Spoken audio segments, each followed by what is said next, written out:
پشت نہ دکھانا ضروری.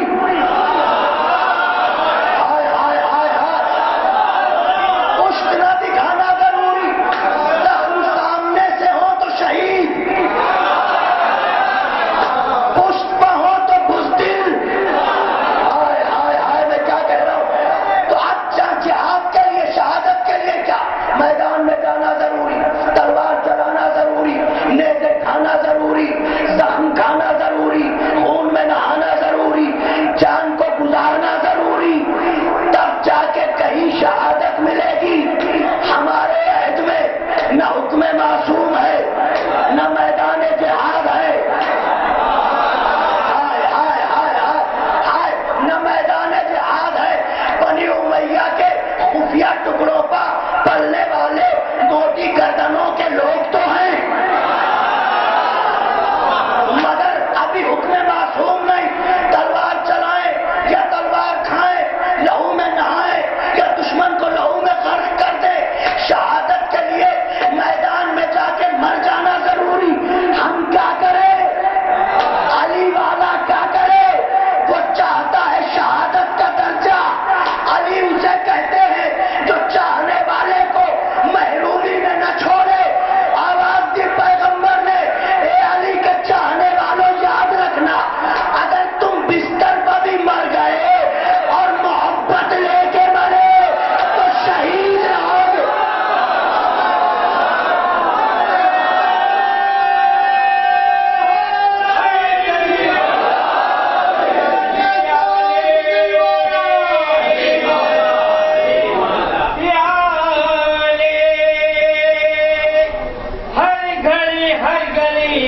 کر کے ذکر علی لگے نعرہ حیدری حیدری نعرہ سلوات. آئے سوغات عشق علی، آئے سوغات عشق علی، آئے کرم عشق علی. کب بستر پر مر رہے ہو، علی ہے دل میں یا نہیں؟ علی ہے تو شہید ہو. دل میں محبت اہل بیت ہے تو شہید ہو. سبحان اللہ. عقل کے اندھے ذرا سوچیں، جس کی ولایت کے ماننے والوں کو موت نہیں مار سکتی تو اس کی ولایت کو کیا مٹاؤ گے؟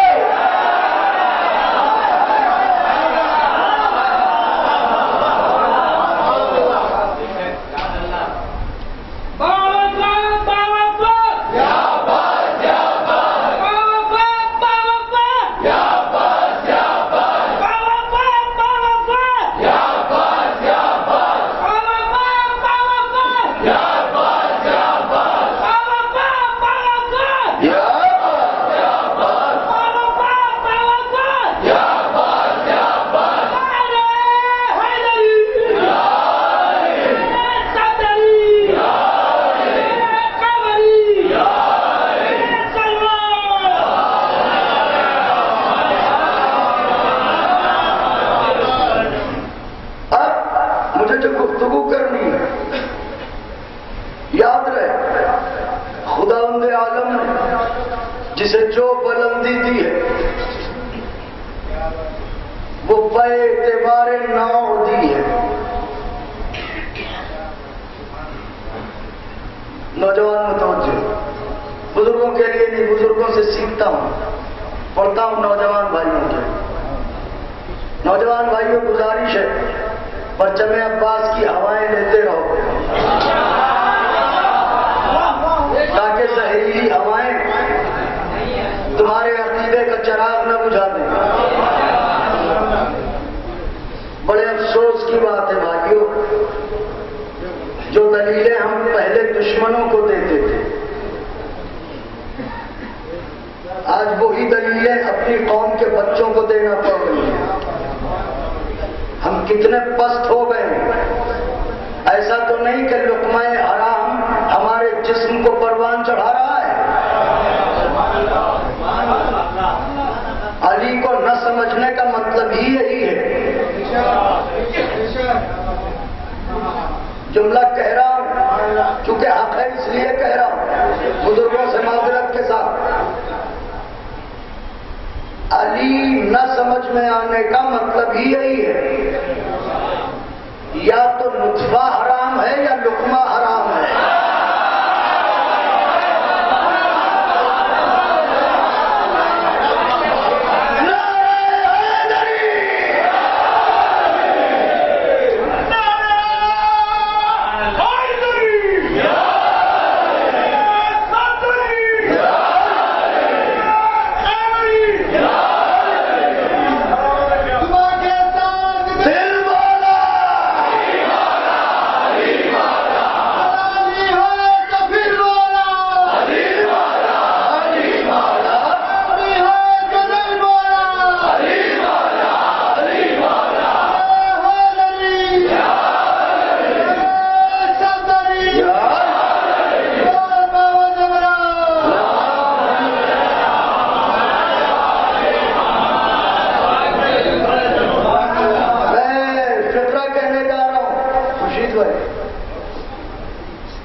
کیونکہ رات کا وقت ہے اس لیے خورشید بھائی کا نام لیا روشنی ہو جائے.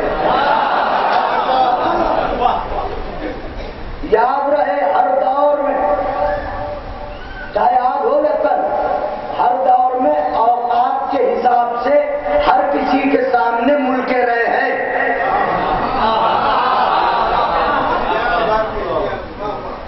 جو کہنا تھا کہہ دیا. اوقات کے اعتبار سے ہر کسی کے سامنے ملکے رہے ہیں. کسی کے سامنے 1000 روپے والا ملکے رہے, کسی کے سامنے 10,000 والا, کسی کے سامنے 1,00,000 2,00,000 والا, کسی کے سامنے 1 کروڑ 2 کروڑ والا. جس کی جو اوقات ہے اس کے اعتبار سے ملکے رہے ہر کسی کے پاس ہے. اور ایسا نہیں کہ خالی کل عمر ساتھ بکا تھا, بہت سے نحس بک رہے ہیں.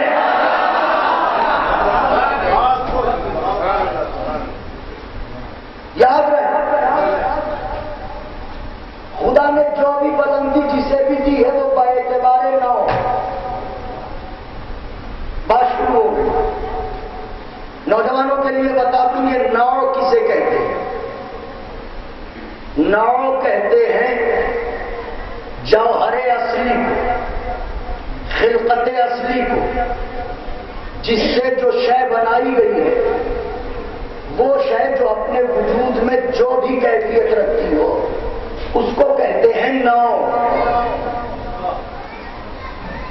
تو خدا نے جسے جو بلندی دی ہے نوجوان بھائیوں وہ باعتبار نو. نو کا علہ کیا ہے؟ نون واو عین, یہ ہے نو. اب چونکہ اردو ہمارے گھروں سے رخصت ہوتی جا رہی ہے, ہم نے اردو کو بیٹوں کی طرح نہیں بیٹیوں کی طرح پالا,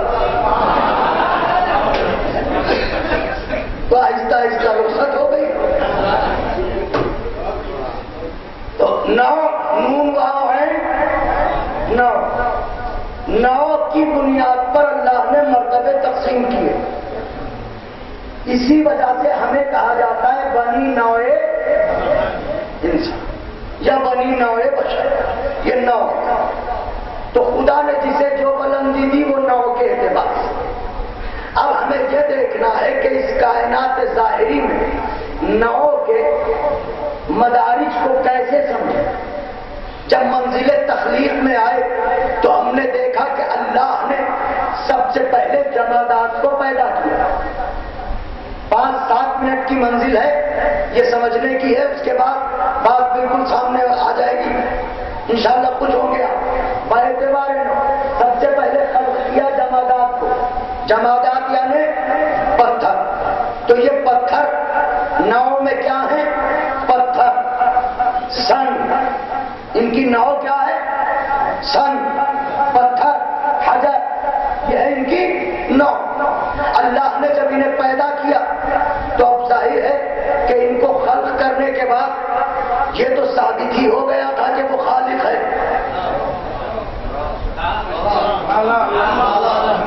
اب کسی اور کو خلق کرنے کی ضرورت ہی نہیں تھی. خلاقیت تو ثابت ہو گئی تھی. پروردگار اب کسی کو خلق کرنے کی کیا ضرورت ہے؟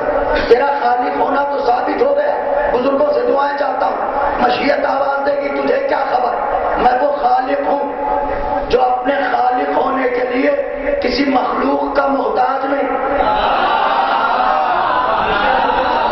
میں کسی کو خلق کروں جب بھی خالق، خلق نہ کروں بالکل اسی طرح جیسے کوئی مجھے سجدہ کرے میں جب بھی خدا، سجدہ نہ کرے جب بھی خدا، کوئی میرے محمد کو نبی مانے جب بھی نبی نہ مانے، اسی طرح کوئی علی کو مولا مانے جب بھی مولا نہ مانے.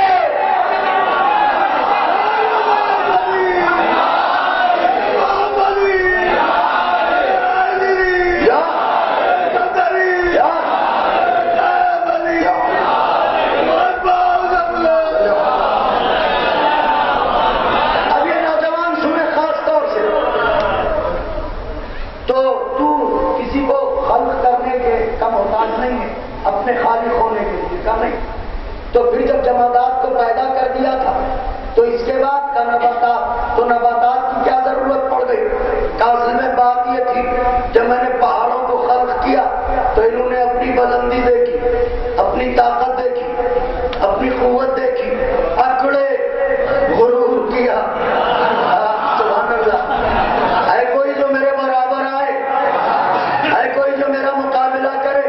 میں نے کہا میں نے ہی تجھے خلق کیا ہے، میرے سامنے اکڑتا ہے تو صحیح کہ تجھے تیری حیثیت نہ بتاؤں. یہ کہہ کے میں نے نباتات کو حکم دیا، درختوں کو، کہ جاؤ اور ان پہاڑوں کے سخت سینوں کو چیر کے اپنی قوت نمو کا اظہار کر دو.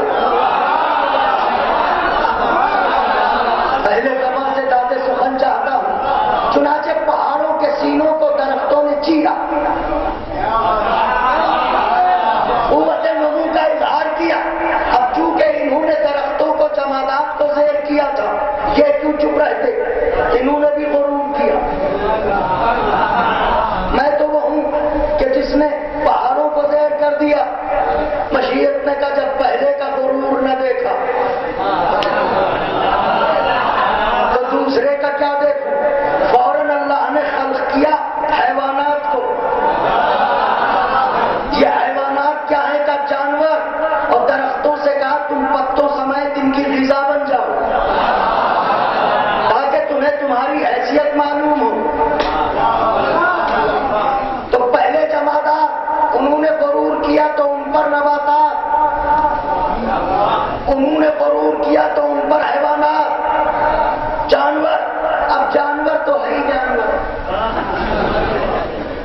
وہ کیوں چپ رہتا؟ اس نے بھی غرور کیا. میں تو وہ ہوں جس نے اسے بھی زیر کیا، اسے بھی زیر کیا. بس فکرہ صرف ہے، اہل نظر ہے. مشیت نے مسکرا کے کہا جب پہلے کا غرور نہ دیکھا، دوسرے کا غرور نہ دیکھا تو تیسرے کا غرور کیا دیکھوں؟ ہائے ہائے ہائے، سبحان اللہ، نعرہ حیدری.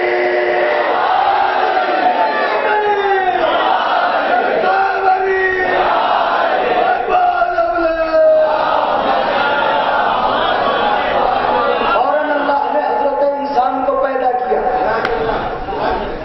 تو جمادات کون؟ پتھر، نباتات کون؟ درخت، حیوانات کون؟ انسان ہم اور آپ. اب کیا کہیں؟ یہاں بھی پہلی منزل میں ایک درخت پتھر نکل گیا، دوسرا درخت نکل گیا، تیسرا جانور نکل گیا، چوتھا انسان نظر آیا. ہائے حیدرآباد، نام حیدر تجھے سلامت رکھے. حیدری! صفدری!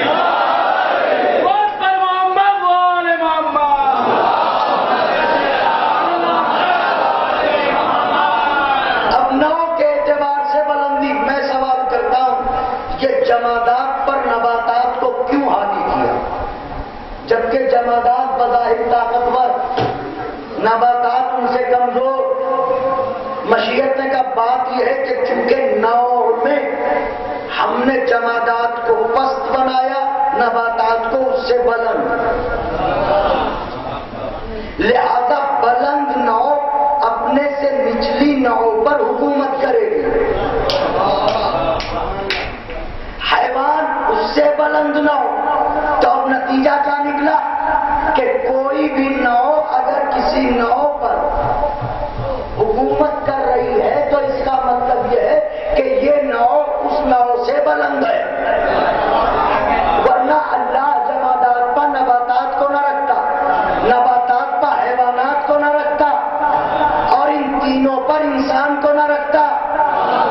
انسان کی نو سب سے بلند، لہذا اب انسان پہاڑوں پر بھی حکومت کرے گا، درختوں پر بھی حکومت کرے گا، حیوانوں پر بھی حکومت کرے گا۔ وہ پہاڑ جو اپنی سختیوں پر آکڑ رہے تھے، یہی انسان انہی پہاڑوں کو تراش کے راستے بنائے گا۔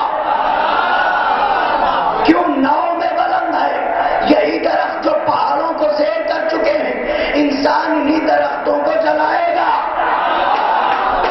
یہی جانور جو سرکشی میں اپنا ثانی نہیں رکھتے، یہی انسان ہے جو شیر جیسے خوخار کو بھی اپنا رام بنا کے رکھے گا، اپنا تابع دار بنا کے رکھے گا۔ تو انسان چونکہ باعتبار نو سب سے بلند، اس لیے اللہ نے اسے سب پر مسلط کیا، سب کا حاکم بنایا، انہیں محکوم بنایا، انسان کو حاکم بنایا۔ تو نتیجہ کیا نکلا؟ حاکمیت اور محکومیت اگر اس کی طرف سے آ رہی ہے، میں لوٹنے والوں کی بات نہیں کر رہا ہوں، غصب کرنے والوں کی بات نہیں کر رہا ہوں، اگر اس کی طرف سے آ رہی ہے تو محکوم وہی نہ ہوگی جو اپنے حاکم سے پست ہو۔ اسی لیے انسان کو بنایا اشرف مخلوق، تاکہ اس کی نو کی بلندی ثابت ہو جائے۔ تو اب انسان ہوا اشرف مخلوق، جمادات اس سے پست، نباتات اس سے پست، حیوانات اس سے پست، ساری کائنات اس سے پست، بھائی انسان ہے اشرف مخلوق۔ تو اب یہ باعتبار نو سب سے بلند، جب یہ سب سے بلند تو اب ان میں تو اونچ نیچ نہیں ہونی چاہیے۔ جو نو آپ کی وہی نو میری، ہائے ہائے ہائے سبحان اللہ، جو نو آپ کی وہی نو میری۔ جب نو ایک ہے تو سب کے سب برابر، پھر اس میں حاکمیت کیسی، محکومیت کیسی؟ جب یہ طے ہے کہ ہم نو پر حکومت نہیں کرے گا، جب یہ طے ہو گیا کہ ہم نو پر حکومت نہیں کرے گا، تو اب مجھے بتائیے آدم ہم پر حاکم کیوں، نوح ہم پر حاکم کیوں، ابراہیم ہم پر حاکم کیوں، موسیٰ ہم پر حاکم کیوں، عیسیٰ ہم پر حاکم کیوں؟ اور ایسے حاکم کہ اگر دنیا نہ مانے تو جہنمی۔ آدم ہمیں ماننے کے لیے نہیں آئے، ہم آدم کو ماننے آئے۔ نوح ہمیں ماننے کے لیے نہیں آئے، ہم نوح کو ماننے کے لیے آئے۔ ابراہیم ہمیں ماننے کے لیے نہیں آئے، ہم ابراہیم کو ماننے کے لیے آئے۔ موسیٰ ہمیں ماننے کے لیے نہیں آئے، ہم موسیٰ کو ماننے کے لیے آئے۔ تو اب موسیٰ کو ماننا ہے، موسیٰ کے حکم کو ماننا ہے، آدم کو ماننا ہے، آدم کے حکم کو ماننا ہے، شیش کو ماننا ہے، شیش کے حکم کو ماننا ہے، قینان کو ماننا ہے، قینان کے حکم کو ماننا ہے، لوی کو ماننا ہے، لوی کے حکم کو ماننا ہے، لمک کو ماننا ہے، لمک کے حکم کو ماننا ہے، عیسیٰ کو ماننا ہے، عیسیٰ کے حکم کو ماننا ہے، عدنان کو ماننا ہے، عدنان کے حکم کو ماننا ہے، خضر کو ماننا ہے، خضر کے حکم کو ماننا ہے، عیسیٰ کو ماننا ہے، عیسیٰ کے حکم کو ماننا ہے، تمام انبیاء کو بھی